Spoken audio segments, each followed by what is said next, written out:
комплекс 45 хоног 2 дахь өдөр яаж өнгөрсөн бэ? Өглөө босон чинь гадаа ийм цас орчихсон. Бас цас ороодсон болохоор өнөөдөр алхахад хийлгүүгээр шууд өглөөнийхөө цаг байсан. Хөтөлөө миксердэг гэсэн чинь миксерийн маань цэнийг дуусчихсан байсан. Тэгээд гихтэлээ жоол зэгтэрч агаад дараа нь араас нь нөгөө алай цагаан уусан. Алаяа эхэлж яваад араас нь термо цагаан уугаад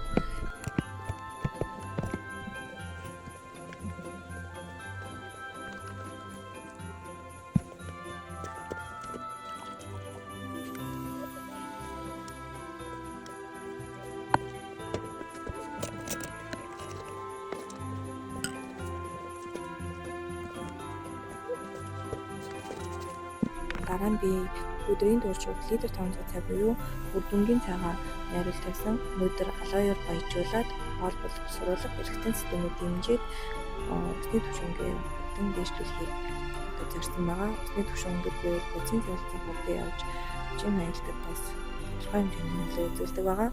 Мөн алой маань алой маань ямар ач тустай вэ гэхээр 200 гаруй төрлийн өвчнөөс урьдчилан зэрэгж өргөслийг намдааж ус чигийг миний биед эсийн түвшинд хүргэж өгдөг, чигийг маш удаанаар хадгалж өгдөг. Лайпийн алой нь манго болон энгийн гэсэн 2 төрлийн сонголттой байдаг. Тэгээд манайд хотоос дүү маань ирсэн. Тэгээд дүүгээ 2 хүүхдээ хоёулангийн очиад гарч хоноо ашгаар гарсан. Гадаа цас ороодсэн болохоор тэнгэр жоохон гонгууд нь хоноо гаргаж жол идүүлчгээд тэгээд буцаад хашгаа тавьчихсан чинь гардны юм хөөрхөн нэг хонь хургалчихсан бэ нэлээ.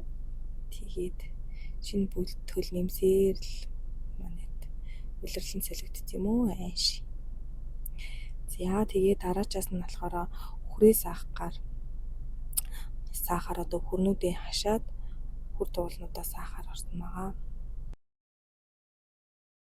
Хүрнүүдээ саахгүй бол туулнууд маань сүүн ихтэй жоохон гизэн өдөөд исэн. Тэгээд 2 хүнээ жоолхон саагаад тэгээд гэрлүүгээ орсон.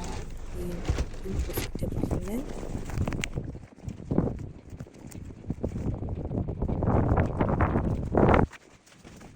Гэртээ орж ирээд гар нөрөө оочгаад тасгал хийсэн. Тэгээд дүү бас манай хүү хоёр хамт зэрэг хийсэн. Тэгээд бөө инээдэм л болсон тасгал хийх гэж. За тэгээд коллагено уучгаад араас нь оройн коктейл уусан. Оройн коктейл маань мелатонин даавар ялгархад дэмжиж өгдөг учраас унтахын өмнө уудаг. За тэгээд өнөөдөр гадуур хонь мал гэж яваад 3000 галгасан бэ нэлээ. За тэгээд гэр сүлжээ авахгүй болохоор хоон дээр гарч ирээд бичлэгээ хэлүүлээд бичлэгээ постлчоод тэгээд гэрлэг орно. Маргаашийн рээлээр миний хичээл зүтгэл хэдэн грамм хасныг харцгаая. Сайхан мацгаарай.